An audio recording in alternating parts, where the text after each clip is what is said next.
لبيك يا رب الأمم قد لفنا ثوب الندم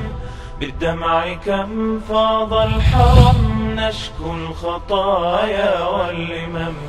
لا يشتكى إلا إليك. لبيك واغفر للذنوب لبيك ها إني أتوب أصلحني من كل العيوب واغمر فؤادي بالطيوب. اعوذ باللہ من الشیطان الرجیم بسم اللہ الرحمن الرحیم الحمد للہ رب العالمین والصلاة والسلام علی حبیب قلوبنا وطبیب نفوسنا وشفیع ذنوبنا افضل الاولین واشرف الاخرین العبد المعیت الرسول المسدد المحمود الاحمد ابی القاسم محمد اللہم صل علی محمد وآل محمد وعجل فرجهم واہل بیت الطیبین الطاہرین المعصومین المظلومین الغر المیامین الذین اذهب اللہ عنہم الرجس وطہرهم تطہیرا. اما بعد فقد قال اللہ الحکیم فی محکم کتابہ ومتقن خطابہ. بسم اللہ الرحمن الرحیم. یا ایہا الذین آمنوا لا تأکلوا الربا اضعافا مضاعفہ واتقوا اللہ لعلکم تفلحون. مومنین کرام، گناہان کبیرہ کی فہرست اور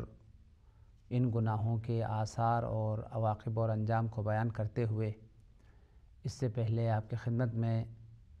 بہت سارے گناہان کبیرہ جن کو قرآن پاک کی آیات میں اور معصومین کے ارشادات میں بزرگ گناہوں میں شمار کیا گیا ہے اور ان گناہوں سے اجتناب کرنے کو ضروری اور لازمی قرار دیا گیا ہے. ان گناہوں کا انجام دینے والوں کو جہنم کی آگ سے ڈرایا گیا ہے اور انہیں جہنمی قرار دیا گیا ہے. ان گناہوں کا مختصر سا فہرست آپ کے خدمت میں بیان کیا. نماز کا ترک کرنا، زکوٰۃ کا ادا نہیں کرنا، مال میں اسراف کرنا اور اسی طریقے سے بخل کرنا یا ماں باپ کے ساتھ نافرمانی کرنا، رشتہ داروں کے ساتھ تعلقات کو منقطع کرنا، اس طرح کے مختلف گناہ آپ کے خدمت میں بیان کیے گئے. آج ایک اور اہم ترین گناہ، ایک بزرگ ترین گناہ، اس گناہ کو قرآن پاک کی آیات میں متعدد بار بیان کیا گیا ہے اور انتہائی شدت کے ساتھ اس گناہ سے اجتناب کرنے کا حکم دیا گیا ہے. اور یہ گناہ کرنے والے ان کو دشمن خدا، دشمن رسول قرار دیے گئے ہیں. حقیقت میں اس گناہ کا انجام دینے والے کو اس انسان کے ساتھ تشبیہ دیا گیا ہے جو مسلسل خدا کے ساتھ جنگ کرنے والا ہے، رسول کے ساتھ جنگ کرنے والا ہے. وہ بزرگ ترین گناہ سود خوری ہے، ربا کھانا ہے. ربا کھانا، سود خوری کرنا، سود جوئی کرنا، یہ قرآن پاک کی آیات کی روشنی میں اور معصومین کے ارشادات کی روشنی میں بہت بڑے گناہوں میں سے ہے اور اس گناہ کے انتہائی عظیم آثار ہے، بہت برے نتائج ہیں. دنیا میں بھی اس گناہ کے انجام دینے والے کے لیے انتہائی برے آثار اور انتہائی برے عواقب اور انجام کو بیان کیا گیا ہے اور قیامت میں بھی عظیم عذاب اور عقاب کا جو ہے وہ اعلان کیا گیا ہے. سب سے پہلے آج کے درس میں ہم سود کی تعریف کریں گے، ربا کی تعریف کریں گے اور اس کے بعد ربا سے بچنے کی تاکید قرآن پاک کی آیات کی روشنی میں اور متعدد آیات جو ربا کی حرمت کے بارے میں اور ربا سے بچنے کی تاکید کے بارے میں اور ربا خوار کے انجام اور عواقب کو بیان کرتے ہوئے جن آیات کو پروردگار عالم نے قرآن پاک میں بیان فرمایا ہے، ان کے اوپر ایک نگاہ ڈالیں گے. پھر آخر میں ربا کے جو آثار ہے اور اس کے جو برے نتائج ہے، اس کی جو عواقب اور انجام ہے، وہ بھی مختصراً جو ہے فہرست کے طور پر آپ کے خدمت میں بیان کریں گے. اگرچہ یہ موضوع ربا کا جو موضوع ہے وہ قرآن پاک کے اہم موضوعات میں سے ہے، اور اسی طریقے سے ہمارے فقہاء نے بھی اپنی فقہی کتابوں میں تفصیل کے ساتھ اس سے بچنے کی تاکید اور ربا کے اقسام اور ربا کے فقہی مسائل اور احکام کو بیان کیا ہے۔ لیکن چونکہ ہمارا بنا جو ہے وہ مختصراً کچھ اہم گناہوں کو بیان کرنا ہے اور مومنین کو یہ آگاہی دینا ہے کہ یہ بڑے گناہوں میں سے ہے اور ان سے اجتناب کرنا ضروری اور لازمی ہے، اس وجہ سے جو ہے وہ مختصراً قرآن پاک کی آیات کی روشنی میں ربا کے حوالے سے ایک مختصر جو ہے وہ اشارہ کرنا ہے۔ ربا کی تعریف کرتے ہوئے ہمارے اکثر فقہاء اور مجتہدین نے بیان کیا ہے الربا هو الزیادہ، ربا کے معنی کسی چیز کا زیادہ ہونا ہے، کسی چیز میں اضافہ ہونا ہے لغت کی معنوں میں، اور اصطلاح میں جو ہے وہ ربا کے معنی رأس المال، جو اصل سرمایہ ہے اس کے اوپر مال میں اضافہ کرنا، اس اصل سرمایہ کے اوپر جو ہے نا وہ اضافہ لینا، زیادہ جو ہے نا وہ لینا، اس کو سود جوئی کہتے ہیں، اس کو سود خوری کہتے ہیں، اسی کا نام جو ہے نا وہ ربا ہے۔ مثال کے طور پر ایک مجبور انسان، وہ انسان جو اپنی ضروریات اور اپنی مشکلات کی وجہ سے کسی سے قرض لینے پر وہ مجبور ہو گیا ہے، تو اپنی مجبوری کی وجہ سے کسی سے قرض لیتا ہے،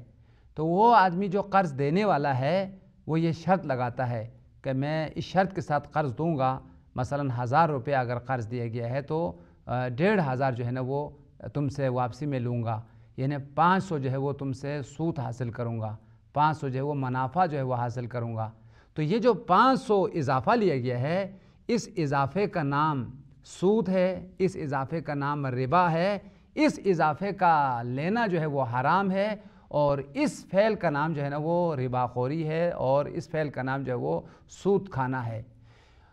یا اس شخص کو یوں کہا جاتا ہے کہ یہ رقم جو ہے فلاں مدت تک ادا کرنی ہے، اور اس مدت پر اگر ادا نہیں کیا گیا تو اس صورت میں زیادہ پیسے لوں گا اور اس پر اضافہ جو ہے نا وہ میں لوں گا۔ مثال 1000 روپے لیا ہے، 1 مہینے کے اندر دو گے تو کوئی مسئلہ نہیں ہے، 1 مہینے کے لیے اضافہ نہیں لیا جائے گا اور اصل رقم کو واپس کیا جائے گا۔ لیکن اگر 2 مہینے کر دیے گئے یا 3 مہینہ کر دیا گیا تو اس صورت میں پھر 1000 کے لیے جو ہے وہ مثلا 1500 لوں گا، اس پر اتنا پیسہ جو ہے نا وہ اضافہ کروں گا۔ اب جب واپسی پر وہ پیسہ لے رہا ہے تو 1000 سے زیادہ لے رہا ہے، 1000 پر جو ہے نا وہ اضافہ کر رہا ہے۔ یہ جو اصل رقم کے اوپر رأس المال اور اصل سرمایہ کے اوپر جو زیادہ پیسہ لے رہا ہے ادائیگی کے وقت، لیتے وقت، اس چیز کا نام جو ہے نا وہ سود ہے، اسی چیز کا نام جو ہے وہ ربا ہے، اور اس کو قرآن پاک کی آیات میں قطعاً حرام قرار دیا گیا ہے اور اس کو عظیم گناہ قرار دیا گیا ہے، اور اس گناہ کے کرنے والے کو جہنمی جو ہے وہ قرار دیا گیا ہے۔ اس سلسلے میں قرآن پاک کی متعدد سوروں میں ربا کی حرمت، ربا کی مذمت اور ربا کے برے آثار اور ربا سے بچنے کی تاکید کی گئی ہے۔ خاص طور پر 3 سوروں میں تفصیلی آیات ہیں، ان میں سے ایک سورہ بقرہ ہے، بہت زیادہ ربا کی حرمت کے متعلق آیات ہے، ربا سے بچنے کی متعلق تاکید ہے، اور اسی طریقے سے سورہ مبارکہ آل عمران میں بہت ساری آیات ہیں، اور سورہ نساء میں بھی بہت ساری آیات جو ہے وہ ربا کی حرمت اور ربا کی مذمت کے بارے میں ہے۔ سورہ آل عمران کی چند آیات کو پہلے پڑھتے ہیں۔ سورہ آل عمران کی آیت نمبر 130 میں ہے، صاحبان ایمان کی ذمہ داریوں کو بیان کرتے ہوئے اور ان کی وظائف اور ان کی مسئولیت یا پھر شرعی جو ہے ان کی ذمہ داریوں کو بیان کرتے ہوئے پروردگار عالم کا حکم ہے، اے صاحبان ایمان، بڑا چڑھا کے کسی سے مال حاصل نہ کیا کرو، سود نہ لیا کرو، ربا جو ہے وہ نہ کھایا کرو۔ اگر تم صاحب ایمان ہے، تمہارے دل میں ایمان ہے، تم واقعی اگر مومن ہے تو اس صورت میں تم سود سے پرہیز کرو اور ربا سے جو ہے نا وہ پرہیز کرو، ربا جو ہے وہ نہ کھایا کرو، اور اس سلسلے میں خدا سے ڈرتے رہو، تقوی اختیار کرتے رہو۔ اگر تم ربا نہیں لوگے، تقوی اختیار کرو گے تو یقیناً تمہارے لیے فلاح ہے، سعادت ہے، خوشبختی ہے، اللہ کی رحمت اور مغفرت ہے۔ اس آیت میں، آیت نمبر 130 میں، سعادت اور خوشبختی کو تقوی پر موقوف کیا گیا ہے، اور سود جوئی کو ترک کرنے پر موقوف کیا ہے۔ سود خوری اور ربا خوری کو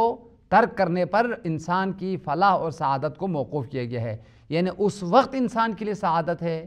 اس وقت خوش بختی ہے کہ وہ واقعی معنوں میں متقی بن جائے، صاحب ایمان بن جائے، اور متقی اسی وقت بنتا ہے کہ جب قرآن کی تمام آیات پر عمل کریں، دستور الہی کی پابندی کریں۔ اور یہ کہ از مہم ترین دستور الہی ہے کہ سود نہ کھایا کرو، ربا نہ کھایا کرو۔ جب تم ربا نہیں کھاؤ گے، سود نہیں کھاؤ گے، تو اس صورت میں تمہارے لیے سعادت اور خوش بختی ہے۔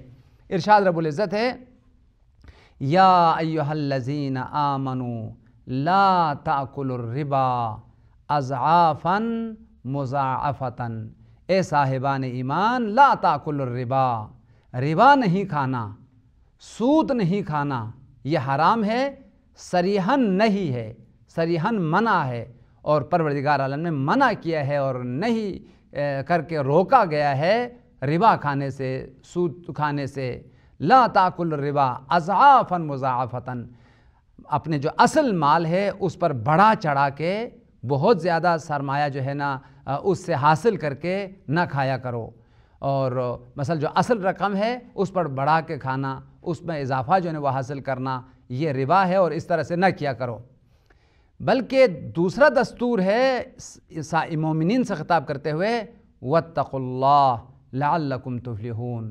ربا کھانے کے حوالے سے خدا سے ڈرتے رہو، خوف خدا رکھو، قیامت کا خوف رکھو، ان کے لیے دردناک عذاب اور عقاب ہے، اور لہٰذا تم خدا سے ڈرتے رہنا، عذاب آخرت سے ڈرتے رہنا۔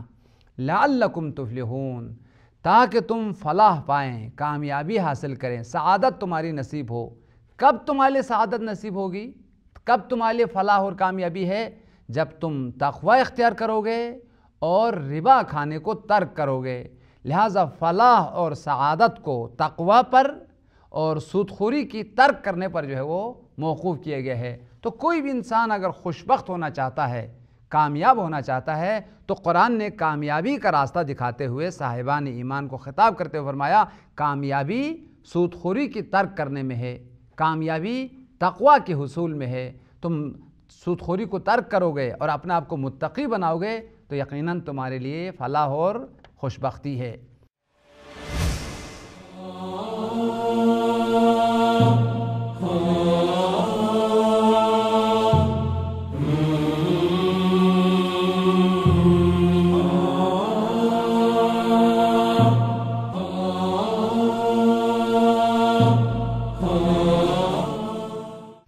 وَاتَّقُوا النَّارَ الَّتِي أُعِدَّتْ لِلْكَافِرِينَ، مزید جو ہے سودخوری سے ڈراتے ہوئے اور اس کی برے عواقب اور انجام سے ڈراتے ہوئے آیت نمبر 131 اور 132 میں ہے، وَاتَّقُوا النَّارَ الَّتِي أُعِدَّتْ لِلْكَافِرِينَ، اے صاحبان ایمان، جہنم کی جو آگ ہے وہ کفار کے لیے بنائی گئی ہے۔ جہنم تمہارا ٹھکانہ نہیں ہے، تمہاری جگہ جنت ہے، انبیاء کے ساتھ تمہاری رفاقت ہے، وہ عالیشان مقامات پر خدا نے تمہارے لیے جگہ قرار دیا ہے۔ لیکن خدا ناخواستہ اگر تم نے سود کھا لیا، خدا کی نافرمانی کر لیا، اس عظیم گناہ کو انجام دیا، تو کفار کے ساتھ، منافقین کے ساتھ، دشمنان خدا کے ساتھ تمہیں بھی پھر جہنم میں ڈالا جائے گا۔ یہ جہنم تمہاری جگہ نہیں تھی، یہ تو کفار کے لیے بنائی گئی ہے، لیکن تم نے اس عظیم گناہ کو انجام دے کے اپنا آپ کو جہنمی بنا دیا۔ لہٰذا جہنم کی آگ کفار کے لیے آمادہ کی گئی ہے، اس جگہ میں جانے کی کوشش نہ کرنا۔ اس جگہ میں اس وقت تم پہنچے ہوئے جب تم سودخوری کرو گے اور ربا کھاؤ گے۔ وَاتَّقُوا النَّارَ الَّتِي أُعِدَّتْ لِلْكَافِرِينَ، اس آگ سے ڈرتے رہو جس آگ کو کافرین کے لیے تیار کی گئی ہے، جو کافرین کی جگہ ہے جہنم، اس آگ سے ڈرتے رہنا۔ اور اس جگہ میں تم اس وقت پہنچو گے جب تم معصیت کرو گے، گناہ کرو گے، خصوصیت کے ساتھ ربا کھاؤ گے، تو تمہاری جگہ بھی کفار کی طرح جہنم میں بنے گی۔ اس کے بجائے پھر کیا کرنا چاہیے؟ ایک اصول قرآن دے رہا ہے، بہترین ایک قانون اور قاعدہ قرآن بیان کر رہا ہے۔ وہ اصول یہ ہے، وَأَطِيعُوا اللَّهَ وَالرَّسُولَ لَعَلَّكُمْ تُرْحَمُونَ، ہمیشہ خدا کی اطاعت میں زندگی گزارنی ہے۔ جو کچھ خدا کہے اس چیز کو انجام دینا ہے، جن چیزوں سے خدا منع کرے اس سے اپنا آپ کو بچانا ہے۔ یعنی اللہ کی اطاعت میں، رسول کی اطاعت میں زندگی بسر کرنی ہے تاکہ رحمت خدا تمہاری تقدیر ہو جائے، تمہارے لیے نصیب ہو جائے اور تم ان لوگوں میں شامل ہو جائے جن پر خدا نے رحمت کی ہے، جن پر خدا نے رحم و کرم کرتے ہوئے ان کی گناہوں کو بخش دیا ہے اور انہیں جنت میں جگہ عطا کی ہے۔ لہٰذا رحمت اگر چاہتے ہو، مغفرت اگر چاہتے ہو، جنت اگر چاہتے ہو تو تم ہمیشہ خدا کی اطاعت کرو، اسی کی فرمان برداری اور رسول کی اطاعت کرتے ہوئے اپنی زندگی کو بسر کرو۔ وَأَطِيعُوا اللَّهَ وَالرَّسُولَ لَعَلَّكُمْ تُرْحَمُونَ، اللہ کی اطاعت کرو، رسول کی اطاعت کرو تاکہ تم پر رحم کیا جائے اور تم خدا کے رحمت کے پانے والوں میں تمہیں شامل کیا جائے۔ سورہ مبارکہ بقرہ کی متعدد آیات میں ربا کی مذمت ہے اور ربا سے بچنے کی تاکید ہے، اور خاص طور پر ربا کھانے والے کے برے انجام اور عواقب کو بھی بیان کیا گیا ہے۔ قیامت کے دن ربا کھانے والوں کی حالت انتہائی بری ہوگی، سب کو پتہ چل جائے گا قیامت کے دن یہ سود خور انسان ہے، یہ ربا کھانے والا انسان ہے۔ ربا کھانے والے کی حالت کو بیان کرتے ہوئے سورہ بقرہ میں بیان کیا ہے، ربا کھانے والے اٹھ نہیں سکیں گے، اس طریقے سے وہ اٹھنا چاہیں گے پھر زمین پہ گر پڑیں گے اور یوں لگے گا کہ یہ دیوانہ انسان ہے، یہ پاگل انسان ہے۔ بعض روایات میں آیا ہے کہ ربا کھانے والوں کے پیٹ اتنا بڑے ہوئے ہوں گے، اتنا جو ہے وہ پیٹ اس کا بڑھ چکا ہوگا کہ وہ پیٹ اس کے لیے سنگین ہے، وہ اپنی جگہ سے کھڑے نہیں ہو سکتے ہیں، اٹھ نہیں سکتے ہیں، اور اٹھتے ہیں پھر گرتے ہیں، اٹھتے ہیں پھر گرتے ہیں، اور ایسا لگتا ہے کہ یہ پاگل انسان ہے، یہ مجنون ہو گیا ہے، یا اس نے اپنے تعادل کو، توازن کو جو ہے وہ کھو دیا ہے، اور سب لوگوں کو پتہ چل جائے گا کہ یہ دنیا میں ربا کھانے والا ہے اور قیامت میں ربا کھانے والے اس حالت میں محشور کیا جائے گا۔ اور اسی پہ اکتفا نہیں کیا جائے گا بلکہ اس شخص کے لیے اعلان ہوگا کہ یہ جہنمی انسان ہے، اس نے دنیا میں لوگوں کو قرض دینے کے بجائے اور خدا کے حکم پر عمل کرنے کے بجائے سود خوری کرتے ہوئے اپنی زندگی بسر کی ہے، اس کا انجام یہ ہے قیامت کے دن اس بری حالت میں اس کو محشور کیا گیا ہے۔ سورہ بقرہ کی آیت نمبر 275 ہے، الذین یاکلون الربا لا یقومون، وہ لوگ جنہوں نے سود خوری کیا ہے، ربا کھایا ہے، لا یقومون، وہ اپنے جگہ سے کھڑے نہیں ہو سکیں گے، وہ قیام نہیں کر سکیں گے، مگر وہ اس طریقے سے کھڑے ہو جائیں گے گویا کہ شیطان نے ان کو چھو لیا ہے اور وہ دیوانوں کی طرح، مجنون انسانوں کی طرح وہ کھڑے ہو جائیں گے۔ کیوں ایسا ہوں گے؟ کیوں کھڑے نہیں ہو سکتے؟ کیوں وہ اپنے تعادل کو، توازن کو کھو دیا ہے، کبھی دائیں جانب کبھی بائیں جانب گر رہا ہے، یہ بری حالت ان کی کیوں ہے؟ ذالک بانہم، یہ جو ان کی حالت ہے وہ اس وجہ سے ہے، یہ دنیا میں سود کھاتے تھے اور یوں کہتے تھے کہ ان کی فکر، ان کا نظریہ یہ تھے کہ ان کی جو فکر ہے، ان کا جو نظریہ ہے وہ اس طریقے کا انہوں نے نظریہ بنا لیا تھا۔ سود کھانا ایک تجارت ہے، سود کھانا جو ہے نا ایک بے ہے، سود کھانا جو ہے ایک کاروبار ہے، لہذا سود کھانے کو وہ کاروبار سمجھ رہے تھے، سود کھانے کو وہ تجارت سمجھ رہے تھے، یعنی معصیت کو وہ تجارت سمجھنے لگے، وہ بدعت کو اپنی زندگی کی عادت سمجھنے لگے اور سود کھانے کو حلال سمجھنے لگے، جبکہ پروردگار عالم نے بے کو، تجارت کو حلال قرار دیا ہے، عبادت قرار دیا ہے، اور سود کھانے کو قطعاً اور یقیناً جو ہے وہ حرام قرار دیا ہے۔ تو وہ چیز جس کو خدا حرام کہہ رہا تھا، جس کو خدا رسول اور انبیاء کے ساتھ، خود خدا کے ساتھ جنگ قرار دے رہا تھا، اس کو وہ تجارت سمجھ رہے تھے، اس وجہ سے اس کی حالت ہے۔ ذالک بانہم قالوا انما البیع مثل الربا، ان کی یہ بری حالت اور یہ بدترین حالت ان کی اس وجہ سے ہے، ان کا یہ نظریہ ہے، بے کو بھی ربا کی طرح سمجھ رہے تھے اور اپنے ربا کو گویا کہ ایک طرح کا بے سمجھ رہے تھے۔ وہ حال ان کی یہ واو حالیہ ہے، حقیقت یہ ہے ان کا نظریہ غلط ہے، بے جو ہے وہ حلال ہے، عبادت ہے، حکم پروردگار ہے، تجارت کرنا، بے کرنا، کاروبار کرنا یہ حلال ہے اور یہ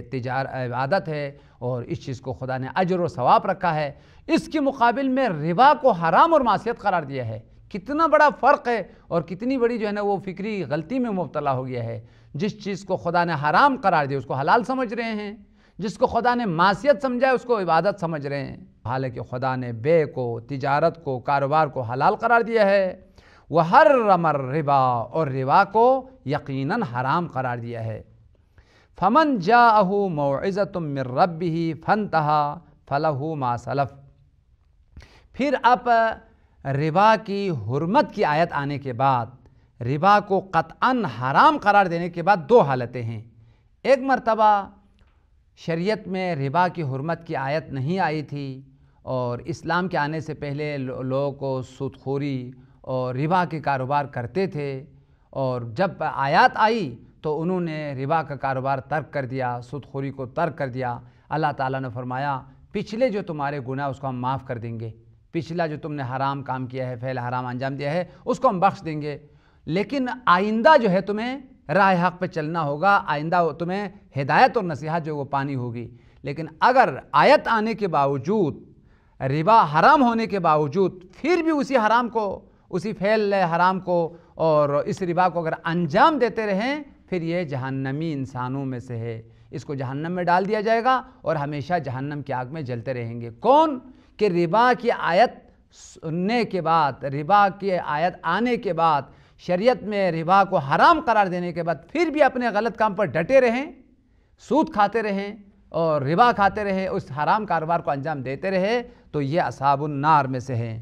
دیکھیں، فَمَنْ جَاءَهُ مَوْعِظَةٌ مِّن رَّبِّهِ، وہ شخص جس تک خدا کی نصیحت آ چکی ہے، اس کی پروردگار کی جانب سے آیت آ چکی ہے اور ربا کی حرمت پر آیت نازل ہو چکی ہے، فَانْتَهَا، وہ باز آ گیا، وہ رک گیا۔ اگر وہ سودی کاروبار سے وہ رک گیا ہے تو اس کے لیے خوشخبری ہے، فَلَهُ مَا سَلَفَ، اس کی جو گزشتہ گناہ ہے اللہ بخش دے گا، وَأَمْرُهُ إِلَى اللَّهِ، اور اس کا جو فیصلہ ہے خدا کے پاس ہے، یعنی خدا اس کو بخش دے گا، خدا اس کو معاف کر دے گا۔ لیکن اس کے مقابل میں وہ انسان جو لجاجت کر رہا ہے، حد دربی کر رہا ہے اور اسی حرام پر اب بھی باقی رہتا ہے، واقعاً ایسا ہوتا ہے، حرام کھانے والے کا باز آنا بہت مشکل ہوتا ہے۔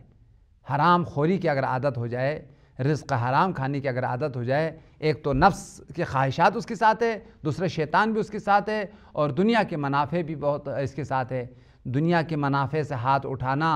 حرام پھیل سے ہاتھ اٹھانا، اور خاص طور پر جو پیسہ مل رہا ہو اس سے ہاتھ اٹھانا بہت مشکل کام ہے۔ قرآن نے اسی بات کو بیان کیا ہے۔ اب اگر وہ خواہشات نفسانی میں آ کر، شیطان کی دھوکے میں آ کر اور ہوائے نفسانی پر کنٹرول نہ کرتے ہوئے دوبارہ سود کھاتے رہیں تو اس کی تقدیر جہنم ہے، یقیناً جہنمیوں میں سے ہے، اور کفار کے ساتھ ہمیشہ جہنم کی آگ میں جلتے رہیں گے۔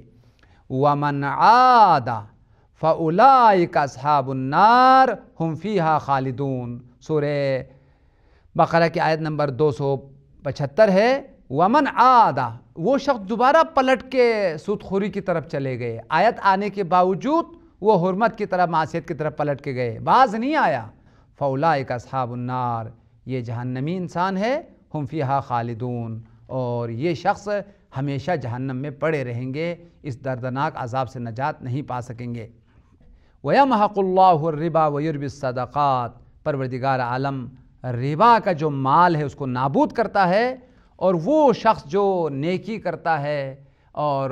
صدقہ دیتا ہے یا پھر قرض دیتا ہے اللہ کے لیے، یعنی وہ جب ضرورت مند آ جائے قرض کے لیے تو وہ قرض فراہم کرتا ہے۔ قرض کا دینا انشاءاللہ ہم ابھی آپ کے خدمت میں بیان کریں گے، عظیم عبادات میں سے ہے، اور قرض دینے والے کے لیے اللہ تعالیٰ نے مغفرت کا اعلان کیا ہے، جنت کا اعلان کیا ہے اور اپنی رحمتوں کا اعلان کیا ہے۔ لہذا وہ شخص جو ربا کے ذریعے سے مال حاصل کر رہا ہے، قرآن میں اعلان ہے کہ اللہ اس کی مال کو نابود کر دے گا۔ یہ سرمایہ کسی نہ کسی حادثے میں، کسی نہ کسی بہانے میں، حوادث اور طوفانوں میں دنیا کے مشکلات اور پریشانیوں کا نظر ہو کر نابود ہو جائے گا۔ لیکن اس کے مقابل میں وہ انسان جو لوگوں کو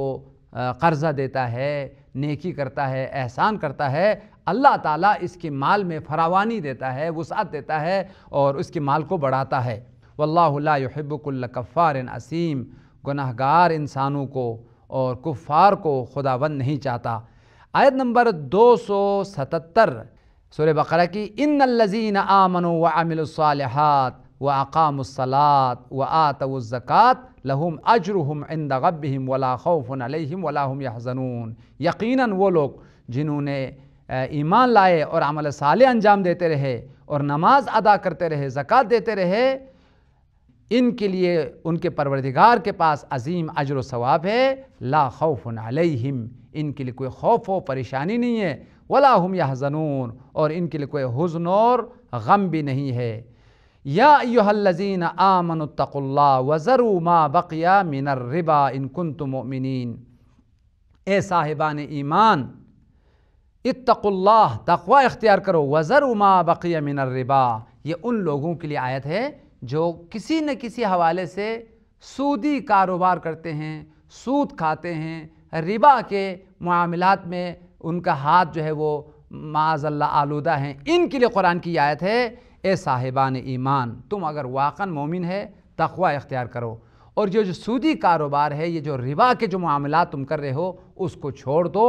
اگر تو حقیقی معنوں میں مومن ہے تو یہ صاحبان ایمان کا کردار نہیں ہے۔ یا ایھا الذین آمنوا اتقوا اللہ وذروا ما بقی من الربا، اے صاحبان ایمان تقوی الہی اختیار کرو، وذروا ما بقی من الربا، جو کچھ تم کاروبار کر رہے ہو ربا اور سود کے حوالے سے اس کو تم چھوڑ دو، ان کنتم مؤمنین، اگر تم واقعی مؤمنین میں سے اگر ہو۔ انشاءاللہ پھر ربا کے جو برے آثار ہے، برے عواقب اور انجام ہے، وہ بھی آیات اور روایات کی روشنی میں آپ کے خدمت میں بیان کریں گے۔ خدایا ہمیں ہر معصیت سے، ہر نافرمانی سے، خصوصاً اس عظیم گناہ سودی معاملات سے، سود خوری سے، ربا کھانے سے ہمیں بچنے کی توفیق عطا فرما۔ خدایا ہمیں نیکی کرنے کی، احسان کرنے کی، قرض دینے کی، اور اس طریقے سے ہمارے مال و دولت میں وسعت اور فراوانی آنے کی توفیق عطا فرما۔ امام زمانہ کے ظہور میں تعجیل فرما۔ ربنا تقبل منا برحمتک یا ارحم الراحمین،